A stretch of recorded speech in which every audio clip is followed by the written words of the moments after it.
Como hoje é o dia da conscientização da igreja perseguida, o pastor André convidou o pastor José Dilson para estar presente conosco aqui. Muito obrigado, pastor, pela sua presença aqui conosco. Bom dia. Pode pôr sua aguinha aqui. Fica à vontade, sua Bíblia aí. O pastor José Dilson é lá da Igreja Presbiteriana Betânia, lá de Niterói. Eu tive um tempo com ele aqui antes do início do culto. Queria poder ficar conversando até agora. Se deixasse, eu nem começava o culto. E ele me contou histórias maravilhosas e eu tenho certeza que ele tem algo para compartilhar com a igreja nesta manhã. E nós agradecemos pela vida do irmão aqui. Quero orar pela vida do Senhor, tá bom?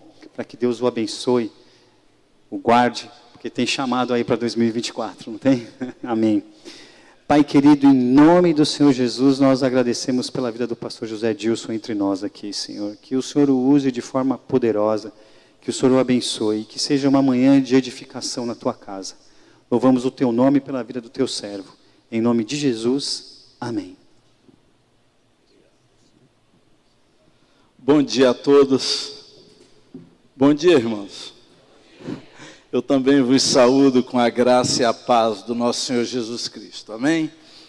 Dizer que é um privilégio muito grande estar aqui nesta manhã com vocês. E como o pastor disse, eu sou um dos pastores auxiliares ali na Betânia.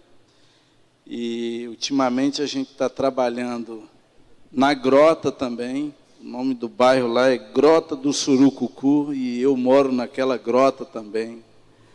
É uma comunidade e temos desenvolvido um trabalho ali com crianças naquela localidade. E temos visto assim um agir de Deus muito grande entre eles. Eu sou casado com a Marli, a Silvana conhece a minha esposa, e temos 3 filhos, todos nascidos lá na África. Depois que eu me casei com a Marli, nós fomos trabalhar na Guiné-Bissau. E lá os nossos filhos nasceram ali. Eu sou lá do interior da Bahia, em Porto Seguro, e minha esposa é do interior do Rio Grande do Sul, Nova Petrópolis, ali perto de Gramado, por ali. E é impressionante que desde 1990, nós casamos em 5 de janeiro de 1990 e em agosto nós fomos ser missionários em Guiné-Bissau. Para quem não conhece Guiné-Bissau, é um país pequenininho na África Ocidental, tem apenas 1,5 milhão de pessoas. E Guiné-Bissau, Patrick Johnstone, no seu livro Intercessão Mundial, disse que em 1990 ele estava entre os 10 países mais pobres do mundo e entre os 40 menos evangelizados.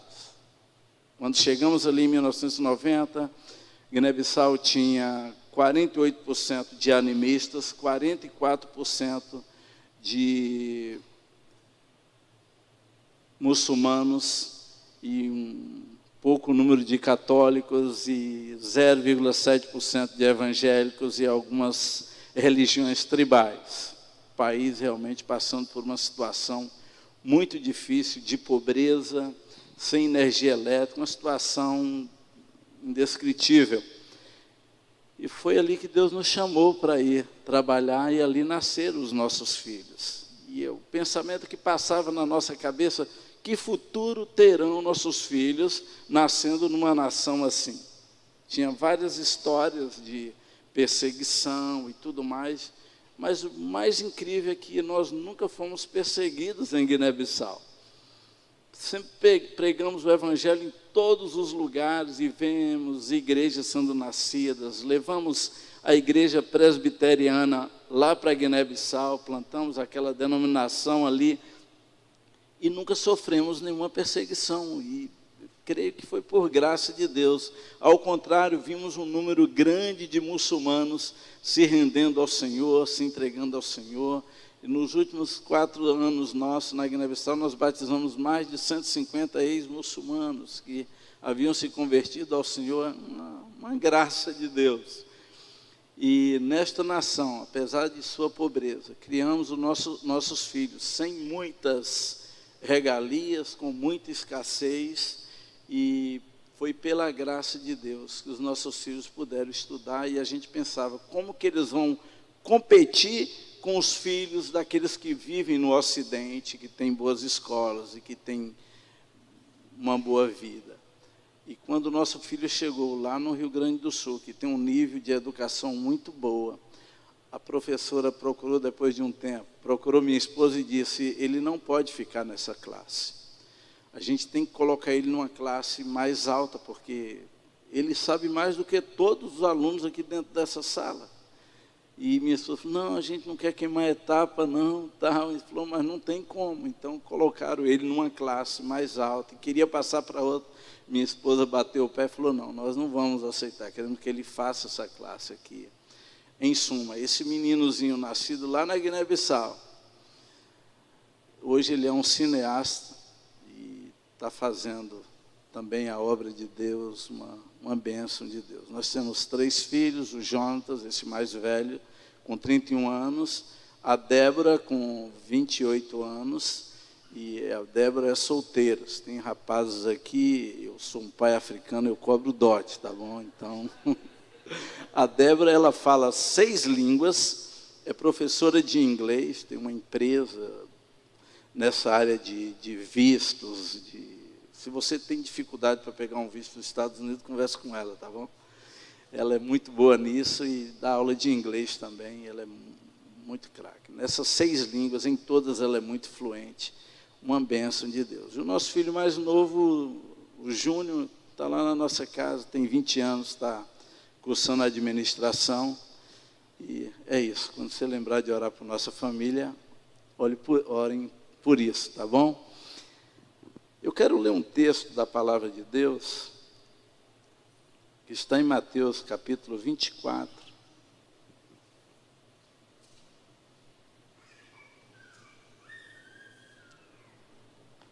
Abra sua Bíblia em Mateus 24.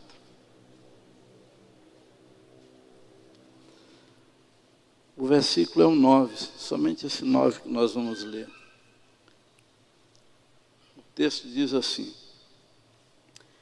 então vos hão de entregar para serdes atormentados, e matar-vos-ão, e serei odiados de todas as gentes por causa do meu nome.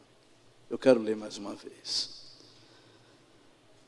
Então vos hão de entregar para serdes atormentados, e matar-vos-ão, e sereis odiados de todas as gentes por causa do meu nome. Pai, em nome de Jesus, pedimos que o Senhor continue aqui conosco, continue recebendo a nossa adoração, o nosso louvor, continue falando aos nossos corações. Eu sei que irmãos e irmãs saíram de casa nesta manhã, muitos querendo muito ouvir uma palavra Tua, precisando de uma direção do Senhor, outros até com enfermidades, precisando de um toque do Senhor, uma cura do Senhor. Então, sinta-se à vontade em nosso meio, Senhor, e opera os Teus sinais, Tuas maravilhas, em nome de Jesus. Amém. Portas Abertas estima que existe 360 milhões de cristãos sendo perseguidos de alguma forma em algum lugar desse mundo. É provável que aqui no nosso meio tenha alguns que já sofreu algum tipo de perseguição por causa do Evangelho de Jesus Cristo, ou simplesmente pelo fato de ser um seguidor de Cristo. Só que essa perseguição que a gente ainda enfrenta no Brasil é uma perseguição, de repente, leve, imperceptível. Mas existe ainda algumas coisas acontecendo no Brasil e que a gente às vezes até ignora, não leva muito a sério. Às vezes é dentro da nossa própria casa, é uma piadinha, é alguma coisa, mas existe uma perseguição leve. Agora, o que dizer de irmãos nossos que estão vivendo por aí com perseguições severas? Imagina se você morasse no Brasil e pelo fato de ser cristão, o único trabalho que você tivesse fosse de mergulhar em latrinas cheias para desentupir essas latrinas. Isso acontece no Afeganistão. Muitos daqueles cristãos, eles têm, o único trabalho que sobra para eles é aquilo ali. Ou trabalhar nos fornos de carvões, onde muitos morrem estoporados por trabalharem num trabalho tão difícil E a única coisa que eles conseguem para conseguir um pouquinho de dinheiro, para comprar um pouquinho de alimentação.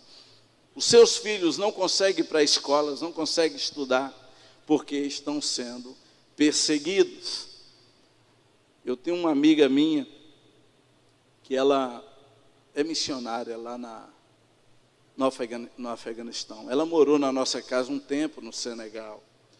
E ela foi ser missionária lá. Nesse tempo que os talibãs se levantaram e fizeram aquela bagunça toda lá no Afeganistão, ela estava de férias na Suíça.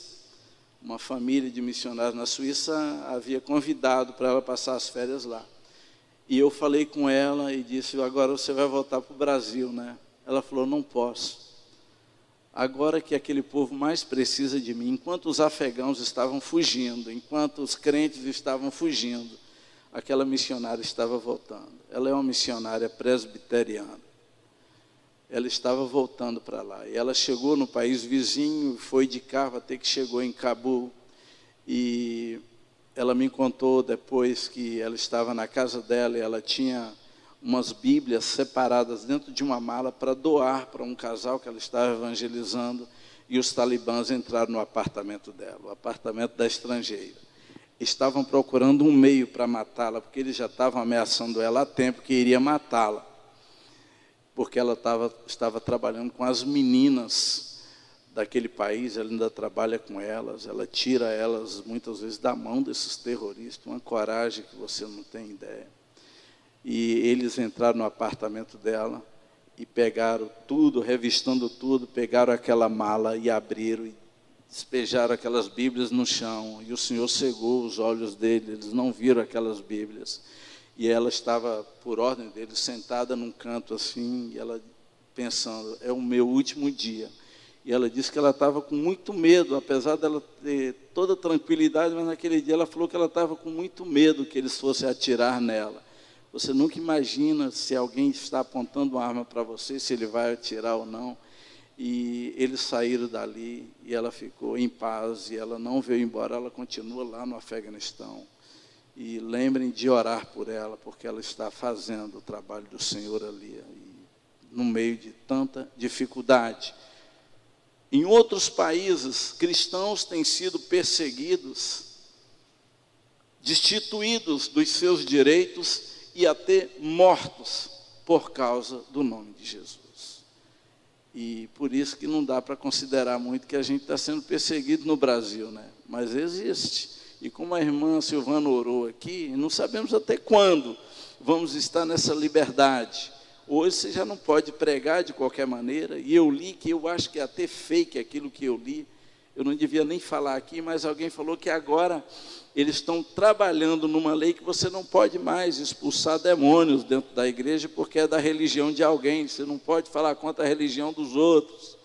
E a coisa vai cada vez mais apertar, até chegar um momento que eu espero que o Senhor tenha voltado antes, para a gente não perder essa liberdade no Brasil, onde a gente vai ter que fazer culto às escondidas, como eu vi na Mauritânia, eles fazendo cultos em igrejas subterrâneas. Eles dizem que eles são 100% de muçulmanos, e aqueles que cultuam o Senhor ali, cultuam em igreja subterrânea, num silêncio total.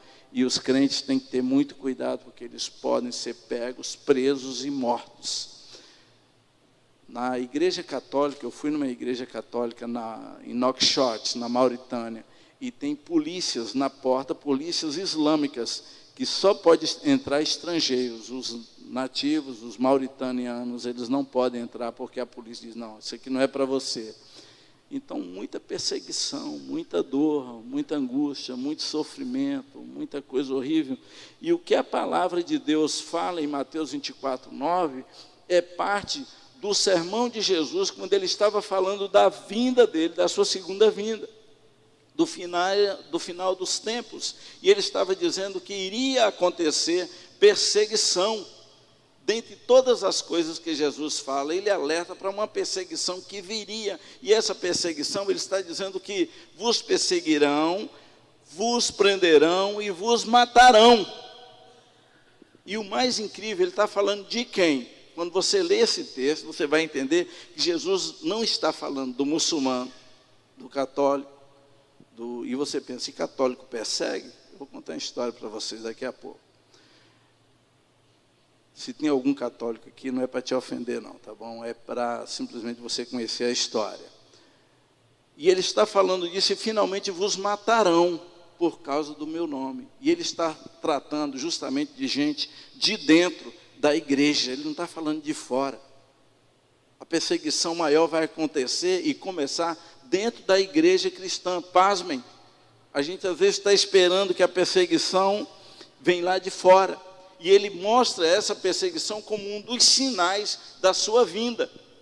Ele não está dizendo que vai acontecer ou que já aconteceu. Muitas pessoas pensam que na igreja primitiva já tinha acontecido todo tipo de perseguição, não com todos os eventos juntos.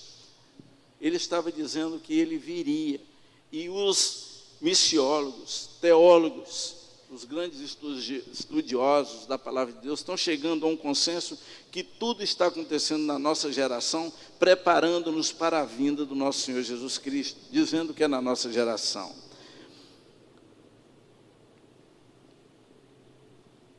Quem vai estar entregando uns aos outros são gente da igreja, que vai ser perseguido e vai sair de leve e vai dizer, não, mas tem alguém que eu conheço. Eu tenho um filho meu que é crente. Ou o filho vai dizer, não, meu pai é crente. E vai começar a entrega dentro. Pai entregando o filho entregando o pai, e a perseguição começa aqui. Eu lembro que a gente chegou numa aldeia para evangelizar em Guiné-Bissau, em Senegal. Depois de quase 14 anos vivendo na Guiné-Bissau, nós nos mudamos para o Senegal. Eu sei que muitos de vocês aqui oraram por mim quando eu fui preso lá no Senegal. Quantos aqui oraram por mim? Levanta a mão. Tem muita gente, né? Outros acho que nem soube da história. Hoje você vai ter a oportunidade de levar um livro ali que se chama O Prisioneiro, que eu conto a história da minha prisão lá no Senegal. Fiquei 5 meses preso numa prisão, numa penitenciária, e depois fiquei 15 meses em prisão domiciliar, e eu escrevi o segundo livro chamado O Julgamento. O livro vermelhinho, chamado Lágrimas, Milagres, é de Guiné-Bissau, de quase 14 anos vivendo em Guiné-Bissau. Você vai ver tantas lágrimas e o tanto de milagres que Deus fez ali, e graças a Deus que toda a glória é dele. Ninguém espera milagres através e em vida de presbiterianos, né? Tem um amigo meu que fala, e Deus faz milagre nos sorveterianos? Eu digo, faz, é por isso que ele faz, porque a gente não precisa de glória, a glória é de Jesus. Você vai ver o tanto de milagres, prodígios e sinais que Deus fez ali em Guiné-Bissau. E nós estávamos, depois de quase 14 anos vivendo em Guiné-Bissau, fomos para o Senegal, país vizinho. Senegal tem uma população de 16 milhões, 95% de muçulmanos, 4,7% de católicos e 0,2% de evangélicos e outras religiões tribais. Eu sei que ali no Senegal foi o lugar onde eu fui perseguido. Nossa família foi perseguida porque nós começamos a mexer no Islão. Só que nós estávamos numa aldeia, plantando uma igreja numa aldeia, e uma das pessoas daquela aldeia se converteu a Jesus. E quando ela chegou em sua casa, o pai começou a esbofeteá-lo, e segurou ele, e o irmão dele começou a bater nele, e não satisfeito, pegou uma barra de ferro e perfurou ele, e perfurou o pulmão dele, ele ficou lá caído. Alguém levou ele para o hospital, e faltou pouco para ele morrer. E quem ouve essa história diz, que muçulmanos mais terríveis, né? Não foram muçulmanos, foram católicos, família de católicos. Então, nem em todo mundo, como no Brasil, o católico é tão tolerante. No Brasil tem uma tolerância, tem um pouquinho só de fala, mas ninguém chega a fazer maldade um com o outro. Mas tem países por aí que eles são muito radicais e fazem coisas que você não acredita. O Senegal é um lugar desses. O certo é que ali no Senegal, nós começamos um trabalho com crianças de rua, tem em torno de 400 mil crianças de rua, quando a gente começou aquele trabalho tinha. E um dia eu estava andando no sol quente, debaixo de umas marquises, e veio na minha direção um menininho descalço, com uma camisinha rasgada, e um calçãozinho surrado, e uma latinha de massa de tomate debaixo do braço, onde ele colocava o arroz e o açúcar que ele conseguia, e as moedas junto ali, e ele levava para o líder dele. Tem vários líderes muçulmanos em Senegal, e em Gâmbia, em Guiné-Bissau. Esses líderes, eles vão nas casas das pessoas e convencem os pais a entregarem uma de suas crianças para eles, ou várias, e eles levam para a capital e colocam elas nas ruas para mendigar para eles. E quando eu vi aquele menininho vindo na minha direção, ele chegou perto de mim e ele falou: que a graça e a paz de Alá estejam sobre você. Eu fiquei olhando para ele, tentando reconhecer a etnia dele. E ele falou: que a graça e a paz de Alá estejam sobre você. Aí eu perguntei em crioulo, porque eu imaginei, esse menino é de Guiné-Bissau. Eu perguntei para ele: a boi de nundo que a boba sai nele, nundo boba meco bomba pé. E ele baixou a cabeça e lágrimas começaram a rolar dos olhinhos dele. Aí eu perguntei na língua do coração dele, o fulani: ontayata, onto sudomá, onto nene macobabamá. E ele respondeu: Neneam kobabam togabussara, minhada togabussara. Ele falou, eu perguntei para ele: onde estão os seus pais? Onde está a sua mãe? Por que você está fazendo aqui? E ele me respondeu: meu pai e minha mãe estão em Gabu. Eu vivi na cidade de Gabu quase 14 anos, lá em Guiné-Bissau. E ele me contou a história dele, que um dia chegou um homem na casa dele, pegou ele, levou ele para a capital e colocou ele na rua para mendigar. Ele só tinha 4 anos de idade quando aquele homem fez isso. Ele falou da dor de sair de perto da mãe dele, e que ele nem lembrava mais como é que era o rostinho da mãe dele. E naquela hora já tinha um grupo de crianças ao redor, tentando contar, cada um contar a sua história. E nós compramos ali, fomos ali e tentamos comprar um terreno enorme para começar a tirar a criança das ruas. Eu estava provocando aquela liderança islâmica. Não era a proposta, eu só queria ajudar aquelas crianças que estavam nas ruas. E um vendedor, acho que a Silvana ouviu essa história, um vendedor me propôs um terreno grande, um terreno de 48 mil metros quadrados, para a gente construir um grande centro para colocar crianças de ruas. E eu falei: eu gostei demais desse terreno. Levei minha esposa para ver, ela gostou. Era um terreno baldio, sem nada dentro, mas grande o suficiente. E eu pensava, lá dá para fazer um campo de futebol, dá para fazer uma granja, dá para fazer um pomar, dá para fazer a casa dos meninos, casas para os missionários. Eu pensei, é aqui mesmo que eu vou comprar esse terreno. E levei alguns amigos para ver. Um dia o proprietário falou: vem cá, você já veio várias vezes ver o terreno, você quer ou não quer? Eu falei: não, eu quero. Ele falou: então você precisa me dizer que dia que você vai vir para pagar o terreno. Eu queria muito comprar aquele terreno, o único problema é que eu não tinha dinheiro para comprar. E não tinha um pouco, eu não tinha nada. E missionário, no geral, faz isso, ele quer fazer as coisas, não tem dinheiro para fazer, mas eu falei: ó, daqui 8 dias eu volto para pagar o terreno. Eu podia ter falado 8 anos, ia ser mais fácil. E quando foi no 6º dia, o líder da missão, que estava junto comigo nesse dia, falou: você já conseguiu dinheiro para pagar o terreno? Eu falei: não, no 6º dia. Ele falou: você comunicou com alguém, alguém prometeu que vai dar esse dinheiro para você? Eu falei: também não. Ele falou: você tem ideia de onde você vai tirar esse dinheiro para pagar o terreno? Eu falei: tão pouco eu tenho ideia. Ele falou: e o que você vai fazer? Eu falei: não sei. Ele falou: estou passando na sua casa. Daqui meia hora nós vamos lá e você vai devolver esse terreno para o cara, porque vai ficar muito ruim para a nossa missão. Chegar o dia e você não ter o dinheiro. Eu falei: tá bom. Aí ele passou na minha casa, foram 80 quilômetros, que era 80 quilômetros da capital esse terreno. 80 quilômetros de silêncio. E eu só pensava: eu vou voltar para casa, vou pegar minhas malas e vou me embora. Vou voltar para o Brasil, vou lá para Porto Seguro vender queijo assado na praia e vou desistir desse negócio de missões. Era pura mediocridade da minha parte. Eu já tinha escrito aquele livro, Lágrimas, Milagres. Deus já tinha feito tantos milagres ali, tantos prodígios, mas eu estava indignado de levar missões daquela forma. Como dizem por aí, empurrando com a barriga a obra missionária. E aí chegamos na casa daquele empresário, um cara muito rico, com uma sala imensa, com quadros caríssimos nas paredes, um sofá super confortável. Sentamos e, de vez em quando, o meu líder olhava para mim e dizia, para eu começar a conversa. E eu estava ali meio amuado, porque eu não tinha muita vontade de encerrar minha missão daquele jeito. Eu já estava há muitos anos vivendo na África, mas eu estava com muita disposição. Naquela hora o meu celular tocou e eu pedi licença e fui para uma áreazinha assim e atendi. Era um amigo que eu já não via há 2 anos. E ele falou, José Dilson, que horas são aí? Eu falei, 11h30 da manhã. E aí? Ele falou, aqui são 4h30 da manhã. 7 horas de diferença de fuso horário. Eu estava perto de Dakar, no Senegal, e ele estava em Jerome, lá em Idaho, nos Estados Unidos.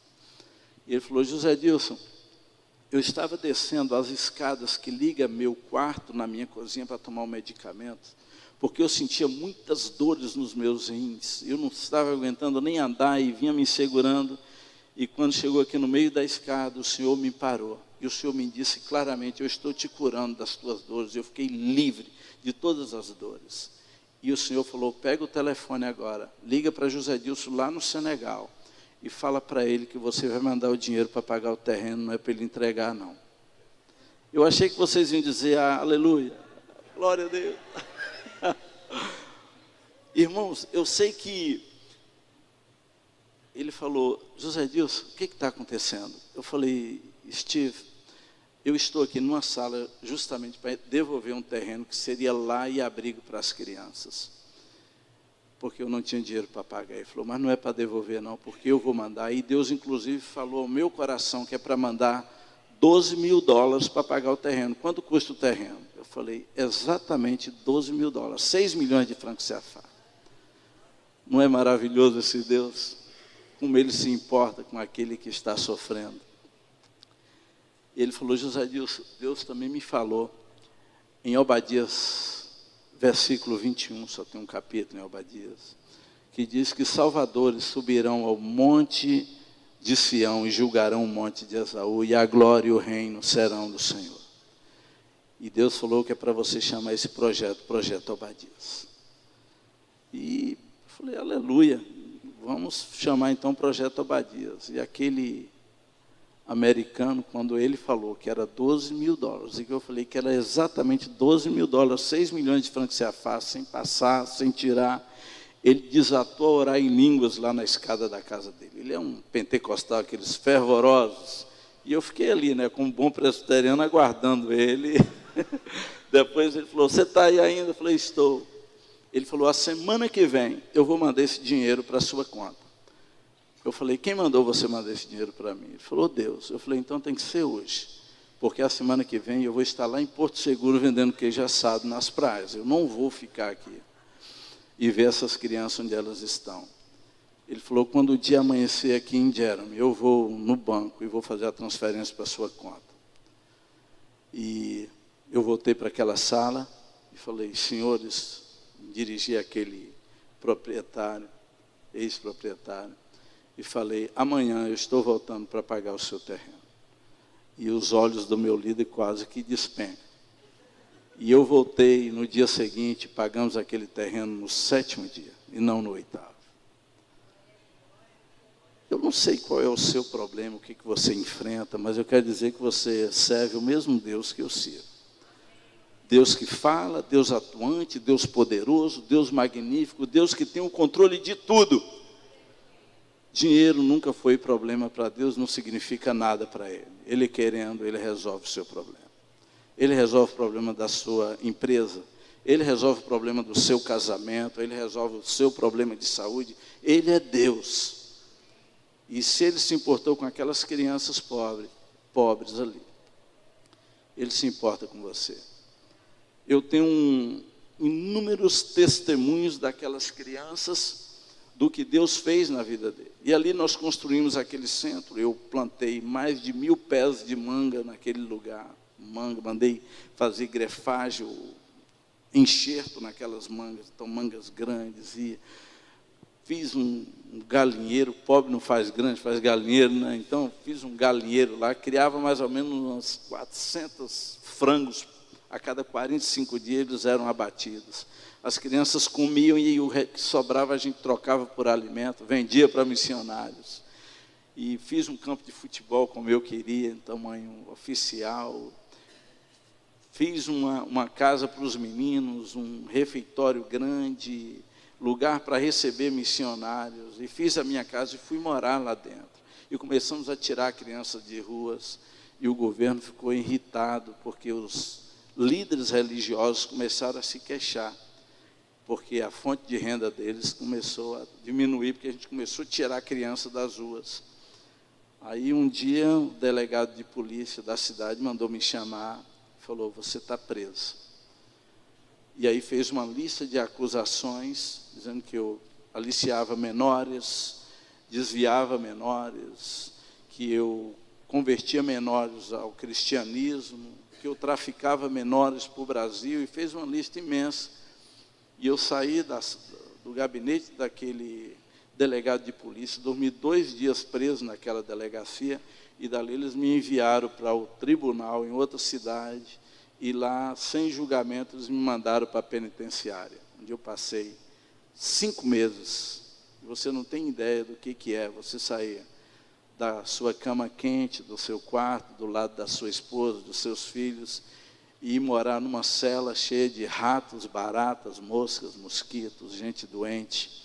E era ali que eu me encontrava agora, dentro daquela cela, sem entender nada do que Deus queria da minha vida ali dentro. Mas uma coisa eu pensava, Deus deve estar me transferindo para aqui, porque Ele quer que essas pessoas ouçam falar do Evangelho. Eu falei, eu estou aqui para pregar, e vou pregar. E eu orei ao Senhor e disse, Senhor, me ajude a transformar as adversidades em oportunidades. Eu não quero ficar aqui me lastimando, nem murmurando, eu quero pregar o Teu Evangelho aqui dentro. Eu chorei cada manhã quando eu acordei ali. Eu ia para aquele banheiro, no início era um banheiro imundo, um buraco cavado no chão, para 45 homens que tinham dentro da minha sala, um espaço de 40 metros quadrados, uma bancada alta assim, um pouco mais baixa do que isso, onde dormiam homens em cima, e outros no corredor, e aqueles homens todos tinham que dormir de lado, porque não tinha espaço para você dormir assim, era mais ou menos 25 centímetros para cada homem dormir, o cara a cara ou com o nariz no cangote do outro. E eu cheguei naquela situação, olhando aqueles homens no corredor, tudo cheio, eu pensei, bom, o chefe da cela deve arranjar um lugar para eu dormir aqui no chão. Só que quando eu estava chegando naquela penitenciária, primeiro o homem que desceu, ou que estava dirigindo aquela van, que a gente estava vendo vários prisioneiros, desceu com a intenção, eu acho que uma intenção maligna, de que a gente caísse naquele cascalho duro ali, porque ele saiu dando cada empurrão na gente, e levou a gente aos empurrões até um local onde tinha um outro controle, e lá eles pegavam as bolsas, as mochilas, pegaram a minha mochila e revirou ali dentro. E um daqueles guardas falou, então você é o pastor que converte as nossas crianças ao cristianismo, né? Você vai ver o que nós vamos fazer com você aqui dentro.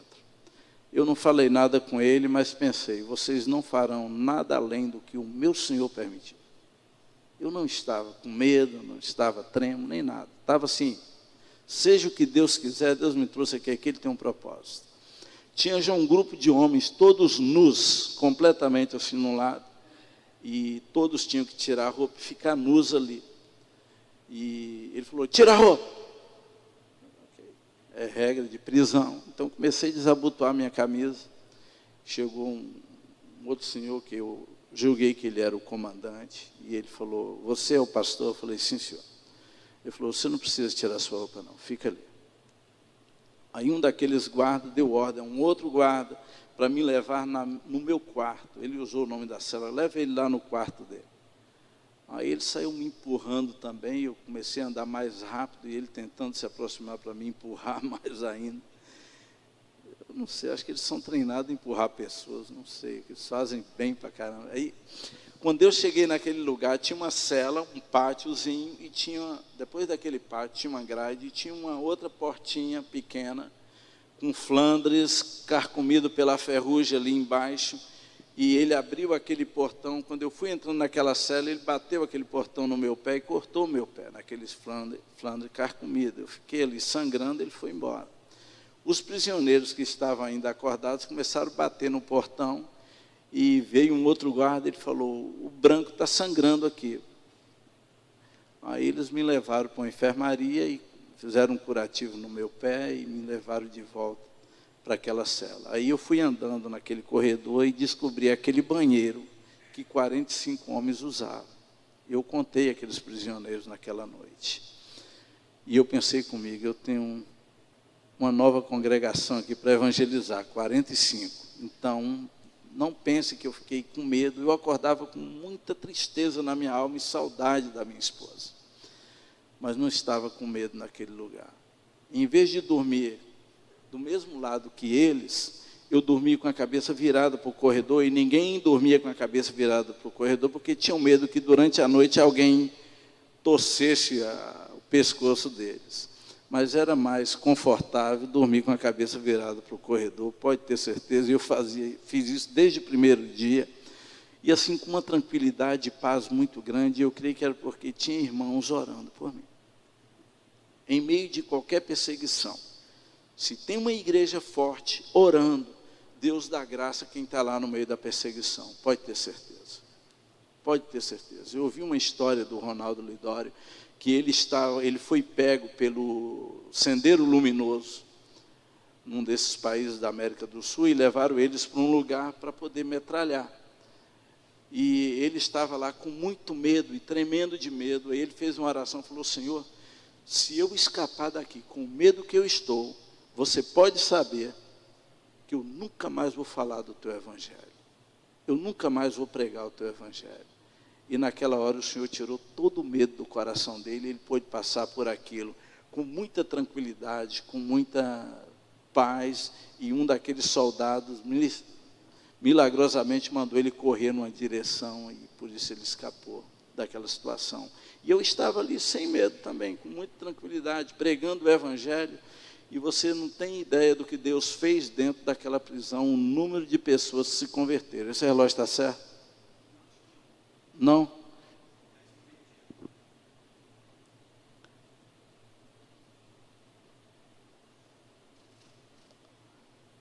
Puxa, como o tempo passa, né? E a gente voa. Eu já vou terminar para você poder ficar mais tranquilo. Na palavra de Deus, no livro de 2 Timóteo 3,12, diz: de fato, todas as pessoas que almejam viver piedosamente em Cristo Jesus serão perseguidas. A perseguição, ela não deve gerar em nosso coração o temor ao ponto de fazer você ficar calado. A perseguição deve, ao contrário, te motivar a falar mais ainda dele. Eu vou contar para vocês uma história de um menino, um daqueles meninos que nós tiramos das ruas, depois que eu já tinha sido solto. O governo foi lá naquele nosso centro e tirou todas as crianças e levou para o centro deles. Um centro muito ruim. Aquelas crianças, eles tinham 3 alimentações diárias, tinha um colchão de 18 centímetros, tinha professores, estudavam numa escola pública, uma cozinheira que fazia 3 alimentações diárias para eles, várias frutas que estava agora produzindo no nosso quintal. O governo tirou e colocou num lugar muito pobre, muito ruim. E um dia, os líderes daquela... Isso você não vai encontrar no livro, essa história. Porque quando eu escrevi o livro, ele era de menor ainda. Eu não pude colocar. Então, aqueles líderes daquela casa do governo, chamou um deles e falou: prepara, porque nós vamos na nossa mesquita orar o nosso profeta. Ele falou: orar o profeta de vocês?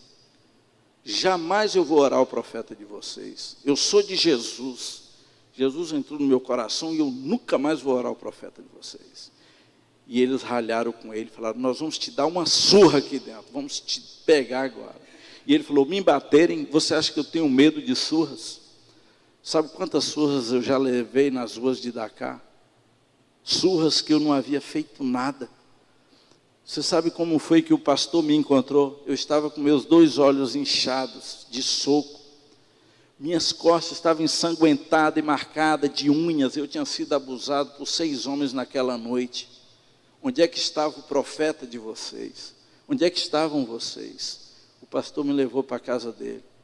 Me curou os meus olhos. Me falou de Jesus. Jesus entrou no meu coração, perdoou os meus pecados. E vocês querem que eu ore ao profeta de vocês agora? Vocês podem até me matar, mas eu nunca mais vou orar ao profeta de vocês. Então eles pegaram aquele menino, com violência, jogaram dentro de um carro, viajaram 250 quilômetros até a cidade do pai dele. E chegaram lá e falaram com o pai dele, olha o monstro que você criou aqui, olha o que ele está falando do nosso profeta hoje. E ele falou que só viu a mão do pai dele encolhendo e acertando um soco bem forte no rostinho dele, e ele caiu no chão desmaiado. Naquele tempo, ele tinha 12 anos, ia completar 13 anos. E ele caiu no chão desmaiado, e falou que quando ele voltou em si, ele só sentiu o bico do pé do pai dele chutando as costelas dele. Depois o pai dele pegou ele pela camisa, saiu arrastando na rua com uma grande multidão atrás dele. Chegou lá na mesquita, jogou ele dentro da mesquita e falou, agora você vai orar ao nosso profeta, ou eu vou dar um fim em você agora mesmo. E ele falou que ele foi recuperando a respiração e levantou devagarinho e fez uma oração bem alta e forte em nome de Jesus.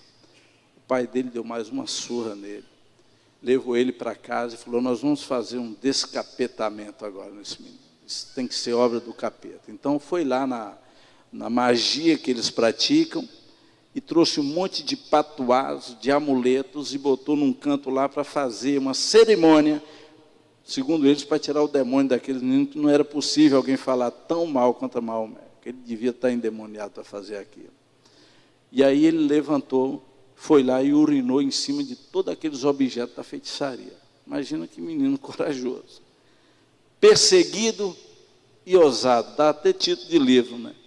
Eu sei que aquilo ali lhe custou uma surra violentíssima. O pai dele lançou ele pelo meio da rua, falou, você não é mais meu filho, vai embora porque eu vou terminar te matando aqui mesmo. Então ele voltou aqueles 250 quilômetros, quando alguém falou comigo, eu já estava solto, falou, o Faia está na rua. Faia é nome fictício. Ele está na rua de novo. Eu falei, manda trazer ele aqui. Quando trouxeram o Fai, ele estava muito magro, andando arqueado de fome, com calção, camisa, tênis, tudo rasgado, e andando lentamente. E eu chorei quando eu o vi, e eu falei, meu filho, eu sinto tanto de ver você assim, me perdoe. Eu não fiz direito o trabalho e terminei gerando isso para vocês.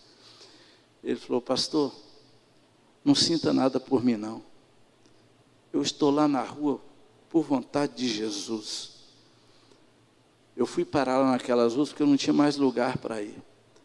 E naquelas ruas, todos aqueles que estão naquela região, não tem ninguém que não ouviu falar de Jesus ainda, eu estou pregando o evangelho lá.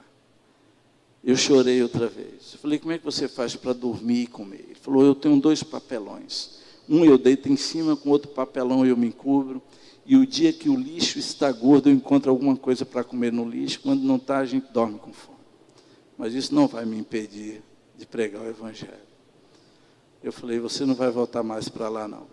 Você vai ficar aqui. Os advogados falaram, era aqueles 15 meses de prisão domiciliar, os advogados falaram, some com esse menino daqui, ele não pode ficar aqui. Senão você vai pegar 5 anos de prisão e a gente não vai poder fazer nada. Aí eu mandei ele para a casa de um pastor amigo, agora ele está de volta com a gente de novo, terminou o ensino médio, vai fazer faculdade de música, você é capaz de encontrar alguns clipes dele na internet, agora eu posso divulgar o nome dele, ele está escrito como Spó God, eu não sei o que significa, Spó God, se você colocar aí no YouTube, você vai ver as músicas dele, e tem uma voz lindíssima, tem um empresário agora que está tentando lançar ele no mundo da música gospel, E esse menino fala hoje 8 línguas, tá bom? Deus abençoando demais a vida dele. Espero que um dia eu tenha a oportunidade de trazê-lo aqui para ele falar o quanto ele ama Jesus. As perseguições jamais vão emudecer o povo de Deus, a igreja de Cristo. A igreja vai continuar andando. E quando Jesus estava falando que nós seríamos perseguidos, ele estava falando que nós não estaríamos também sozinhos. Em Mateus 28 ele disse que ele estaria do nosso lado todos os dias até a consumação dos séculos. Se você continuar orando, Deus vai dar graça a quem está lá na frente. Tá bom? Eu termino nessa manhã pedindo que você continue orando por nós. Continue intercedendo. Minha esposa e eu agora nós vamos voltar para o campo missionário. A gente continua ligado ao campo do Senegal. E não é porque eu quis, o nosso líder, que a gente tinha estabelecido uma liderança, pastor ordenado pelo presbitério de Niterói, PNTR, ele teve um câncer de fígado e faleceu. Então, eles nos chamaram para voltar. O mês passado, nós voltamos lá e reassumimos, reorganizamos. Estamos preparando um líder agora para poder assumir aquele trabalho lá. Mas a gente está se preparando junto à PMT para ir para a Itália. A Itália está entre as 75 nações mais resistentes ao Evangelho hoje, com menos de 1% de evangélicos. E a nossa missão nos desafiou a voltar e plantar a igreja lá na Itália. Eu não sei como vai ser, a gente está acostumado a trabalhar em mundo muçulmano, mas Deus está no controle. Se Ele quiser, mais uma vez, nós estaremos lá para poder pregar o Evangelho ali, tá bom? Deus os abençoe. Eu, sinceramente, não sei como é que o tempo voou tanto, mas muito obrigado, pastor, em me ver por essa oportunidade. Deus prossiga abençoando cada um de vocês.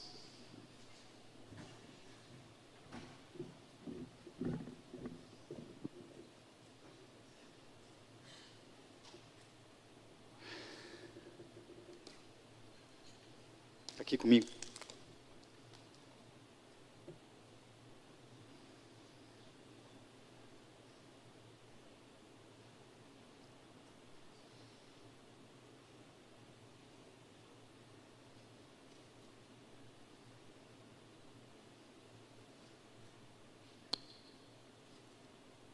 Senhor Jesus, quero te agradecer pela vida do pastor José Edilson, da sua família. Obrigado, porque nesta manhã ele pôde compartilhar um pouco da experiência dele conosco aqui, Senhor. Nós oramos pela vida dele, Senhor. Oramos pelos nossos irmãos do Senegal, Senhor, que neste momento estão sofrendo perseguição, Senhor. Oramos também e pedimos ao Senhor que o abençoe nesse novo ministério, Senhor, nesse novo desafio, Senhor, que vai ser pregar o Evangelho numa nação que tem resistência ao Evangelho, Senhor. Que o Senhor continue dando não só saúde, mas intrepidez para ele, Senhor, e para sua família. Obrigado por esses irmãos, Pai, que têm dedicado a sua vida em não se calar, em não se dobrar à resistência, mas sim continuar pregando as boas novas de Jesus Cristo. A ti toda a honra, toda a glória e todo o louvor, hoje e eternamente. Amém.